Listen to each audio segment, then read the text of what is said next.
Mr. Luetkemeyer.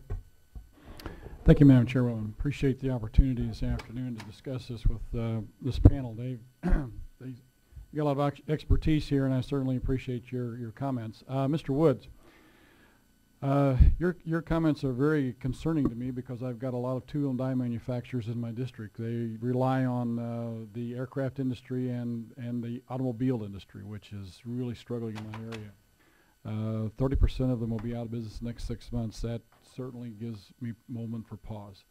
I don't know if we can enact anything quickly enough to help those industries to get back on their feet, but certainly I appreciate your remarks this afternoon. One of the things that I want to ask is, I know that Mr. Hederman has made some great comments with regards to tax policy. I know we're in the process, and I've seen this week some new tax proposals that would really impact the private small business guys here with regards to health insurance stuff to be able to pay for this. If we allow the 2001, 2003 tax cuts to expire and then put on top of them additional taxes which are being proposed, we're looking at close to 65% tax rates for small business people who 4 million of the businesses are S-corps, which are going to pay on their individual income taxes. That is going to decimate, in my judgment. I'd like for you to address that question, if you would, please. Sure. One of the things that is always disturbing to me when I read the paper about some of the ways to pay for some of these programs, which, you know, we all agree that you need to have programs. Everybody wants to have good health care. Everybody wants to have the clean environment. Everybody wants to take care of energy independence. All of us, absolutely. But the problem is you can't do all those things on the backs of small business. And you need to be careful about trying to do all those things before the end of the year as if there's some magic thing that happens at the end of the year. Right now, small businesses are in the worst situation they've been in probably 80 years. And to enact anything additional on top of that right now would be devastating. Having some manner, I mean, when we did the information for the automotive task force and looking at who was going to be around and who wasn't going to be around, it became clear pretty quickly that the 6-month window was imperative.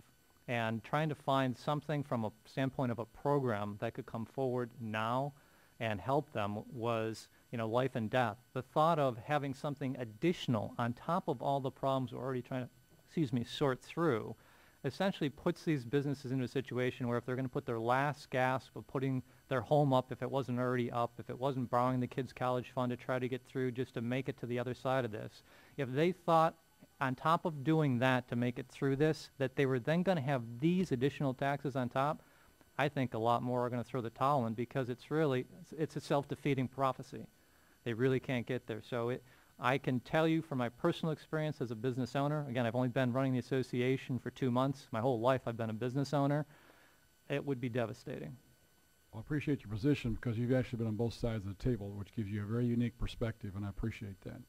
Mr. Mirsky, very quickly, one of the things that's concerning to me is that community banking folks are the ones that really are the glue that holds our economy together, I believe, from the standpoint that they make the loans to small businesses, which small businesses then hire the people and develop the products and make our country go. So to me, they're the glue that holds it together, yet they are the ones who are struggling with a lot of the stuff that's going on, and it's the regulatory environment that we're in is a real problem. I've had some discussions with the FDIC and the Federal Reserve folks, and there seems to be a disconnect. Have you and your organization, or you and your organization, have you discussed with the FDIC, the Fed, the Comptroller, any of these regulatory groups to come up with some sort of a mindset on how to address these problems, how to work with the banks?